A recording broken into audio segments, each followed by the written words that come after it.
The question posed by a sister on the YouTube: if I sew such clothes which expose the upper part of the chest, cleavage and shoulder don't show, so is it halal earning or haram? I believe the question posed is that talking about a tailor stitching clothes for a lady where the upper part of the chest is seen and the cleavage and the shoulder is seen, so is it halal to stitch such clothes? First, you should realize what is the purpose of these clothes. You know, normally when you stitch undergarments, but natural, it's possible to show the cleavage, and it's perfectly fine because the clothes worn under the other clothes.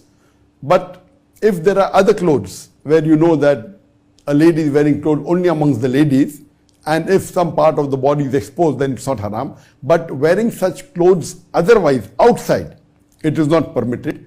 So depending upon the clothes, that if you know that you are stitching clothes for ladies who are going to wear an abaya on top of that, then it's perfectly fine. But if you know that you are stitching designer clothes and people wear these clothes, not wearing a coat over it or wearing an abaya over it, and if you're aware of it, stitching such clothes is not permitted. Because Allah says in the Quran, in Surah Ma'idah, chapter number 5, verse number 2, that help one another in righteousness and taqwa.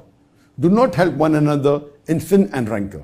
So if you're making clothes which you're aware that ladies will be wearing for parties and exposing the body and would be involved in things which are haram, then it is not correct to stitch such clothes. But if you know these clothes are worn at home, it's not worn, the ladies are not going to wear it in front of the non-mahram. There are some Muslim countries where people wear abaya. So if you know that it is not going to involve any haram action, then there's no problem. But if you're aware that this will be worn by ladies who normally go for parties outside and they don't wear the hijab, and you are specially catering to them, then it is not permitted for you to help them in doing haram activity. You should not stitch such clothes. So depending upon how it's going to be used, and you as a tailor know better your customers, so based on that, you have to decide whether what you're doing is haram or halal. Hope that answers the question.